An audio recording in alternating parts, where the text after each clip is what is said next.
என்னை அல்லாமல் நானே திராட்சைச் செடி, நீங்கள் கொடிகள். ஒருவன் என்னிலும் நான் அவனிலும் நிலைத்திருந்தால் அவன் மிகுந்த கனிகளைக் கொடுப்பான். என்னை அல்லாமல் உங்களால் ஒன்றும் செய்யக்கூடாது.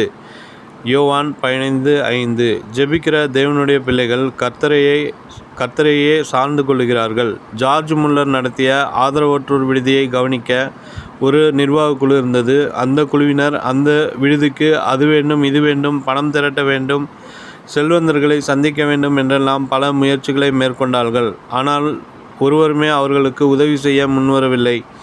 துக்கத்தோடு திரும்பி வந்த அவர்களை பார்த்து ஜார்ஜ் முல்லர், நீங்கள் கர்த்தரையே சார்ந்திருக்க வேண்டும், ஜெபத்திலே தரித்திருக்க வேண்டும் என்று சொல்லி அவர் தம்முடைய நிர்வாக குழுவினருடன் சேர்ந்து ஜெபிக்க ஆரம்பித்தார். அவர்கள் ஜெபிக்க கர்த்தர் வானத்தின் பலகணிகளை திறந்தார். எதிர்பாராத பல இடங்களிலிருந்து உதவிகள் அவர்களை தேடி வந்து குவிந்தது. நாம் முதலிலே இந்த சத்தியத்தை கற்றுக்கொண்டோமானால் பல ஏமாற்றங்களை தவிர்த்து விடலாம். கர்த்தருக்கு முன்பாக நிற்கிற மனுஷன் அற்பமான மனிதர்களிடம் போய் கையேந்த வேண்டிய அவசியமே இருக்காது. யாக்கோபின் வாழ்க்கையை சற்று சிந்தித்து பாருங்கள். அவர் தன்னுடைய இளமை காலத்தில் சுய ஞானத்தினால் சார்ந்திருந்தார். அண்ணனை ஏமாற்றி தந்திரமாய் சிரேஷ்ட புத்திர பாகத்தை பறித்து கொண்டார். ஆனால் ஒரு நாள் ஏசா 400 பேரோடு தன்னை எதிர்கொண்டு வருகிறான் என்று கேள்விப்பட்ட போது யாக்கோபின் இருதயம் கலங்கியது. யுத்தத்திற்கு வருவது போல் வந்து தன்னை முறியடித்து விட்டால் என்ன செய்வதென பயந்தார். அந்த கடைசி நேரத்தில் யாருடைய ஒத்தாசையும் கிடையாது. தன்னுடைய சொந்த உறவினர்களில் கூட ஒருவரும் துணை நிற்க முடியாது. கர்த்தரை சார்ந்து கொள்வதை தவிர அவருக்கு வேறு வழியே இல்லை. அவர் கண்ணீரோடு தேவனை நோக்கி ஜெபித்தார்.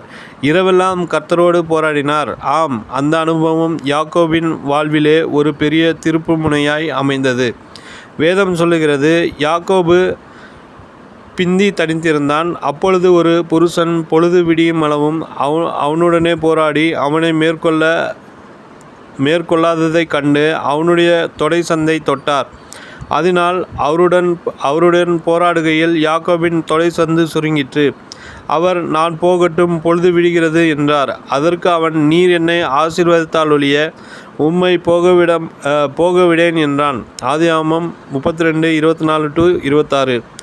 மட்டுமல்ல, அவன் தாயின் கர்ப்பத்திலே தன் சகோதரனுடைய குதிகாலை பிடித்தான். தன் பலத்தினால் தேவனோடு போராடினான்.